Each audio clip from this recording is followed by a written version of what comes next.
ખૂણે ખૂણેથી મેલડી મારી બાજુ નજર કરે છે, બાકી મારી કોઈ તાકાત નથી કે શું ગાવું, કેવા શબ્દ વાપરવા, કયું સંગીત લાવવું, કયું ગીત ગાવું, આપણે કશું જાણતા નથી.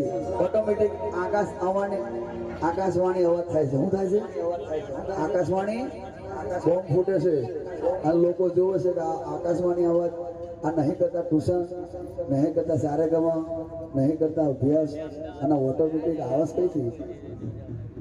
માસ્ટરના ફેલ થઈ જાય ભણેલા, પણ જ્યારે મેલડી પડાયા હોય ને એ કોઈ દિવસ ફેલ નહીં થાય. અમે હોહરા પડી જવાના યાર, એના શબ્દ યાદ રાખજો. દુનિયા પાછી પડશે પણ આ જગત જે મેલડીથી ચાલશે. નિખિલભાઈ, રમેલભાઈ, એટલે આ મેલડી પોતે આવીને બેઠી છે શમશાન માંથી.